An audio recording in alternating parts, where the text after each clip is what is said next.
तो आपदा को अवसर में बदलने की मानवों की एक पुरानी जिद रही है और ये बहुत बार पूरी भी हुई है। तो यहाँ भी आप इस मामले को इस रूप में देख सकते हैं कि रूस और यूक्रेन के विवाद को लेकर के जो आशंकाएं हों उसके बारे में कुछ अभी कह पाना बहुत मुश्किल है, और विवाद और उसके कारण क्या हैं या उसके राजनीतिक परिवेश क्या है, इसको लेकर दूसरी वीडियो में मैं आपसे बात करूंगा। अभी फ़िलहाल मैं यहीं तक सीमित रहना चाहता हूं कि ये रूस और यूक्रेन का जो वार चल रहा है इसका इकोनॉमिक इम्पैक्ट इंडियन इकोनॉमी के ऊपर क्या हो सकता है, इस पॉसिबिलिटी को लेकर के आपके पास कुछ क्लियर और फैक्चुअल इन्फॉर्मेशन हो ताकि आप अपनी आइडिया फॉर्म कर सकें इन मुद्दों को लेकर के। खास करके सिविल सर्विसेज एग्ज़ाम्स की जो तैयारी कर रहे हैं उन छात्रों के लिए मैं ये दो एग्जाम्पल्स के ज़रिए आपको ये समझाने की कोशिश किया हूँ कि इंडियन इकोनॉमी पर इस रूस यूक्रेन वार का कांस्टेंट इम्पैक्ट क्या दिख रहा है। तो कांस्टेंट इम्पैक्ट में तो ये देख रहे हैं, पहली बात पेट्रोल को लेके हो रही है, एनर्जी का जो इंडिया इंपोर्ट करता है उसको लेके हो रही है, और वहाँ ज़्यादातर लोग ये कह रहे हैं कि बुरा इम्पैक्ट होगा, दाम बढ़ेंगे, महंगाई होगी। ऑयल पर जो हमारा खर्च हो रहा था वो ऐसे ही एक हेवी बर्डन था, अब वो और हो सकता है कि अनबियरेबल कंडीशन को चला जाए। तो एक स्थिति वहाँ पेट्रोल को लेके बनती है, और वहाँ मैंने कुछ दिया है आपको फैक्चुअल इन्फॉर्मेशन कि वहाँ एक पॉसिबिलिटी भी झलक रही है कि रूस को भी अपने पेट्रोकेमिकल्स के लिए बाज़ार की ज़रूरत तत्कालिक रूप से उनको ढूंढना होगा,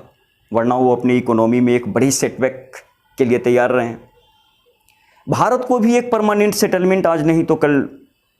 जितना जल्दी कर ले बेहतर होगा, क्योंकि जब तक हम इस तरह के कन्वेंशनल सोर्स जो हैं एनर्जी के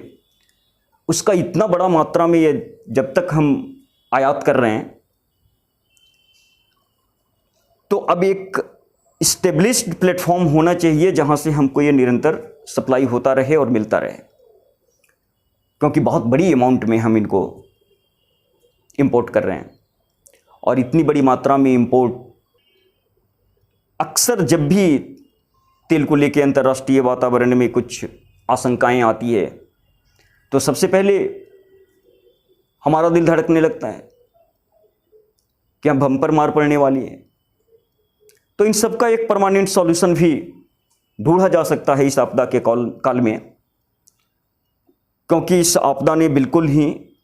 दोनों को इस मामले में एक तरह से नज़दीक ला के खड़ा कर दिया है। नज़दीक तो हम पहले भी थे, अब थोड़ी ज़्यादा संजीदगी के साथ दोनों इस बात पर सोचेंगे। रूस के लिए तेल बेचना ज़रूरी है और हमारे लिए तेल का निश्चित रूप से समय पर बड़ी मात्रा में आयात होता रहे, ये ज़रूरी है। तो हम दोनों एक बेहतर प्रोग्राम की ओर भी जा सकते हैं, एक बेहतर स्ट्रेटेजिक परमानेंट प्लान की ओर भी दोनों देश मूव कर सकते हैं, ऐसी पॉसिबिलिटी है। और कांस्टेंट परिणाम तो ये है ही कि अभी तत्कालिक प्रभाव से यदि रूस का सप्लाई रुकता है यूरोपियन देशों को, तो यूरोपियन देश भी शेष रूस माइनस वर्ल्ड के जो प्रोड्यूसर हैं ऑयल के, उनके मार्केट में आएंगे, वहाँ से उनकी खरीदारी होगी, उनकी मांग भी पूरी होगी। तो अब तक वहाँ के बड़े खरीदार हम थे, तो स्वाभाविक रूप से जो इन्फ्लेशन होगा,